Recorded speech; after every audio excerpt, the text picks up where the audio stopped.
Hello viewers, मैं कुलसुम अहमद बात कर रही हूँ। आज हम पढ़ने जा रहे हैं डिमांड सप्लाई एनालिसिस के बारे में।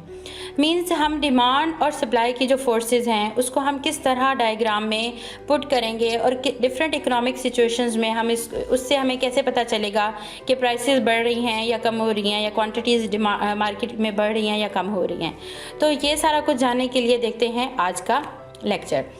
सबसे पहले हम लोग स्टार्ट करते हैं एक आम डायग्राम, बेसिक डायग्राम बनाकर, जिसमें हम लोगों ने एक्स एक्सिस के ऊपर क्वांटिटीज़ को रखा, वाई एक्सिस के ऊपर हमने प्राइसेस को रखा। उसके अलावा हमने सप्लाई और डिमांड को ड्रॉ कर लिया। ठीक है, हमें पता है कि supply is moving upward positive है और डिमांड जो है वो डाउनवर्ड होती है, ये नेगेटिव इसका रिलेशनशिप है प्राइस के साथ।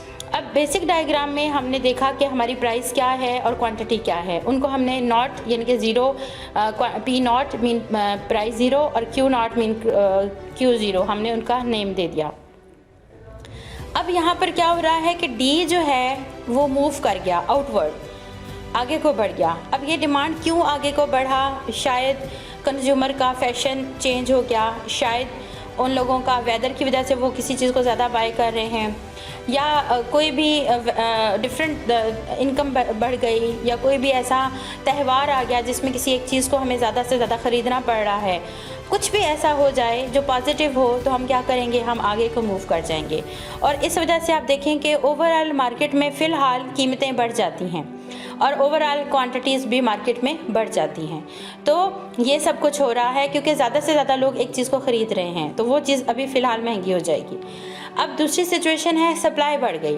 सप्लाई क्यों बढ़ती है? मे बी रॉ मटेरियल सस्ता हो गया, मे बी इनपुट्स प्राइसेस कम हो गई, मे बी किसी मुल्क के साथ हमारे ट्रेड रिलेशंस बढ़ गए और हमें अवेलेबिलिटी हो गई रिसोर्सेज की। कोई भी चीज़, टेक्नोलॉजिकल इम्प्रूवमेंट या कोई भी चीज़ जिससे सप्लायर को फ़ायदा होगा, वो क्या करेगा, खुशी से ज़्यादा से ज़्यादा सप्लाई बढ़ा देगा। तो जब सप्लाई बहुत ज़्यादा आम हो जाती है तो इससे मार्केट की प्राइस पे क्या फ़र्क पड़ता है? ओवरऑल कीमतें गिर जाती हैं क्योंकि वो चीज़ कॉमन हो गई है, वो चीज़ बहुत ज़्यादा अवेलेबल है मार्केट में, डिमांड के हिसाब से सप्लाई ज़्यादा अवेलेबल हो गई है। तो अब क्या होगा, प्राइसेस कम हो जाएंगी। तो ये सीन होगा। अब नेक्स्ट डायग्राम्स में हम देखते हैं क्या हो रहा है। डिमांड कम हो गई। क्यों कम हो गई? कोई चीज़ फैशन से निकल गई, कोई चीज़ का मौसम नहीं रहा, गर्मियों में कोई ज़रूरत नहीं है जर्सियाँ और शॉलें ख़रीदने की। इसी तरह से सर्दियों में कोई ज़रूरत नहीं है बहुत ज़्यादा जो है वो गर्म ठंडी चीज़ों की। सर्दियों में हम लोगों को ज़्यादा एसी की ज़रूरत नहीं रहती। अब ऐसे में कुछ ऐसा हो जाए जिससे कस्टमर की डिमांड कम हो जाए प्राइस के अलावा किसी भी फैक्टर की वजह से, तो हम क्या करेंगे, बैकवर्ड मूव कर जाएंगे। तो इससे ओवरऑल क्या होगा, मार्केट की प्राइसेस, उस चीज़ की कीमतें गिर जाती हैं और ओवरऑल क्वांटिटीज़ भी गिर जाती हैं। अब दूसरा सीन है, सप्लाईज़ कम हो जाएं। सप्लाईज़ क्यों कम होती हैं? मे बी गवर्नमेंट ने हाईवी टैक्स लगा दिया, मे बी रॉ मटेरियल महंगा हो गया, may be cost of product expensive हो गई। कुछ भी ऐसा हो जाए जिससे सप्लायर डिस्करेज हो जाएगा, वो क्या करेगा, अपनी सप्लाईज़ को कम कर देगा। तो जब सप्लाईज़ कम हो जाएंगी, जाहिर है वो चीज़ मार्केट में कम हो जाएगी अवेलेबल, तो उसके रेट्स ऊपर चले जाएंगे, प्राइसेस ऊपर चली जाएंगे और ओवरऑल क्वांटिटीज़ कम हो जाएंगी। इसी तरह से हम लोग देखते हैं कि एक और सीन है। उस सीन में क्या है कि इंक्रीज़ इन सप्लाई है लेकिन वो ज़्यादा है, और डिक्रीज़ इन डिमांड है लेकिन वो थोड़ा सा कम है। तो अब और उसके नतीजे में हमें क्या मिल रहा है, हमारी क्वांटिटीज़ भी बढ़ रही हैं, हमारी प्राइसेस भी कम हो रही हैं। तो इसको प्लॉट करके फिर देखते हैं कैसे हो रहा है। डिक्रीज़ इन डिमांड आपने देखा कम करना है, और इंक्रीज़ इन सप्लाई आपने देखा ज़्यादा करना है। अब उससे क्या हो रहा है, P1 देखें और P नॉट देखें और P1 देखें। तो जो पहली डायग्राम, पहली हमने मार्शलियन सीजर बनाया था, उस वाले को हमने S और D का नाम दिया। जो बाद में हमने बनाया उसको S हैश या डैश और D डैश का नाम दे दिया। तो इससे हमें पता चला कि ओवरऑल क्वांटिटीज़ बढ़ी हैं और ओवरऑल प्राइसेस कम हुई हैं। दूसरा सीन है, इंक्रीज़ इन सप्लाई हुई है और डिक्रीज़ इन डिमांड हुई है, लेकिन डिक्रीज़ इन डिमांड बहुत ज़्यादा हुई है और इंक्रीज़ इन सप्लाई हुई है पर थोड़ी कम हुई है। तो इस चीज़ को आप ड्रॉ करें, इंक्रीज़ इन सप्लाई शो करें, डिक्रीज़ इन डिमांड शो करें, उनके नाम दें, S से S नॉट एंड D से D नॉट, उनके नाम दे दिए और आपको पता चल गया कि ओवरऑल प्राइसेस कम हो रही हैं एंड ओवरऑल क्वांटिटीज़ भी कम हो रही हैं। इसी तरह से एक और सीन है हमारे पास नेक्स्ट, उसमें हमने क्या किया, इंक्रीज़ इन सप्लाई है लेकिन बहुत ज़्यादा है, और इंक्रीज़ इन डिमांड भी है लेकिन कम है। तो इससे क्या हमें नतीजा निकलेगा, क्या होगा, प्राइसेस एंड क्वांटिटीज़ पे फ़र्क क्या पड़ेगा। इंक्रीज़ इन सप्लाई शो करें ज़्यादा सी, अब decrease in demand, increase in supply demand भी शो करें पर थोड़ी सी। अब इन सब के पॉइंट्स को आप मिलाएंगे तो आपने देखा कि ओवरऑल मार्केट की कीमतें गिरना शुरू हो जाएंगी एंड ओवरऑल क्वांटिटीज़ जो है वो इंक्रीज़ होना शुरू हो जाएंगी। नेक्स्ट सीन में डिमांड इंक्रीज़ हो रही है बहुत ज़्यादा, सप्लाई भी इंक्रीज़ हो रही है पर थोड़ी कम, ठीक है। तो इससे क्या होगा, सप्लाई को इंक्रीज़ करें थोड़ा कम और डिमांड को इंक्रीज़ करें थोड़ा ज़्यादा, तो अब आपको क्या मिल रहा है, ओवरऑल प्राइसेस इंक्रीज़ हो रही हैं और ओवरऑल क्वांटिटीज़ भी इंक्रीज़ हो रही हैं। तो इस तरह से डिफरेंट डिमांड सप्लाई के सिचुएशंस होती हैं। अच्छा, अब हम कुछ एग्जांपल्स हैं हमारे पास, हम उन एग्जांपल्स को पुट करेंगे डायग्राम में। If Jackie's income rises, what happens to his demand for airplane tickets? If the income of most consumers of air travel rises and air travel is a normal good, what will happen to the market equilibrium price and quantity of the good?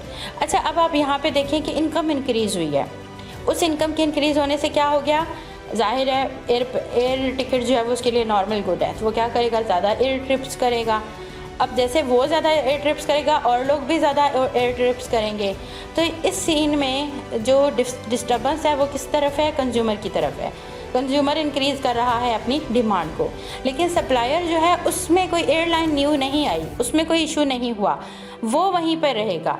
तो सबसे पहले हमने basic diagram बनाई demand और supply की, उसके बाद हमने देखना है कि ओवरऑल हमारी डिमांड ज़्यादा बढ़ गई, तो जब सप्लाई उतनी ही रही और डिमांड बढ़ गई तो इससे मार्केट प्राइसेस इंक्रीज़ हो गई और मार्केट की क्वांटिटीज़ भी इंक्रीज़ हो गई। तो ये हमारे साथ हो गया कि हमारी जो है डिमांड बढ़ गई और प्राइसेस और डिमांड क्वांटिटीज़ इंक्रीज़ हो गई।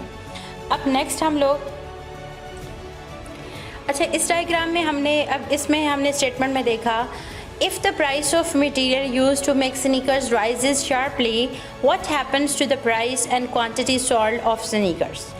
अच्छा, अब हुआ क्या है कि मटेरियल जिससे हम स्नीकर्स बनाते हैं वो महंगा हो गया, तो इसका असर अब किस पे नज़र आ रहा है आपको, बायर पे नहीं, सप्लायर पे नज़र आ रहा है। तो देखते हैं सप्लायर के साथ क्या होगा। पहले बेसिक हमने डायग्राम बना ली और अब आपने शो करना है कि ओवरऑल सप्लाई जो है वो आपने देखा कम हो रही है, ठीक है।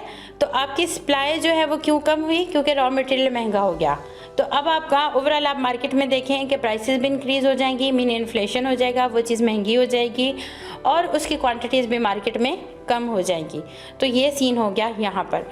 अब देखते हैं, if the technology for making some communications device cellular telephones leaps forward, what is most likely to happen to the price and quantity sold. अच्छा, अब टेक्नोलॉजी जो है वो उसमें चेंज आ गया, जो सेलुलर फ़ोन बनाने वाली है वो बहुत अच्छी हो गई, बेहतर हो गई, एडवांस हो गई।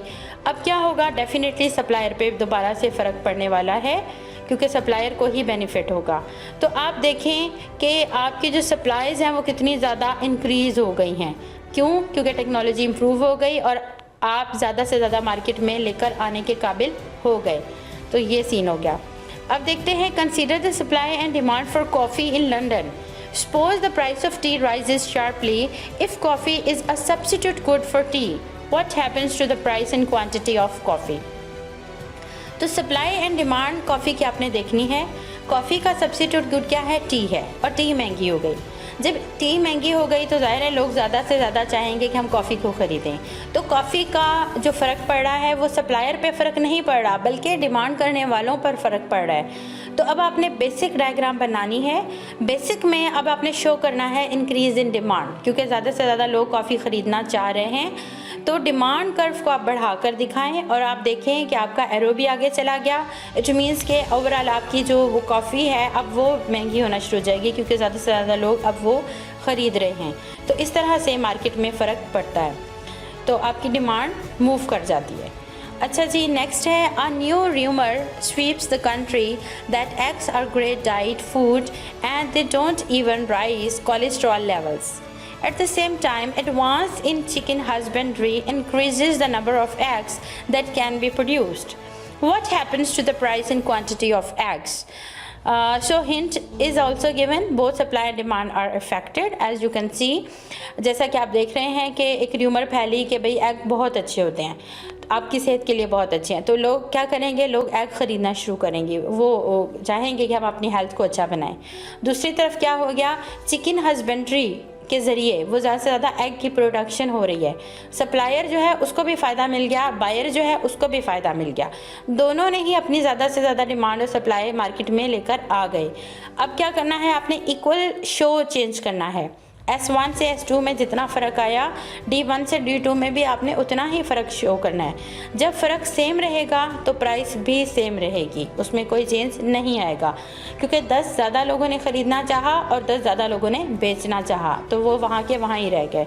तो ऐसे में क्या होगा, ओवरऑल क्वान्टिटीज़ मार्केट की बढ़ जाती हैं और ओवरऑल प्राइसेस जो है वो सेम रहती हैं। तो इस तरह से आपने देखा कि हमारा चेंज आया मार्केट में। तो ये था मेरा आज का लेसन। अगर आपको मेरी वीडियो पसंद आई तो please like, share and subscribe my channel. Thank you.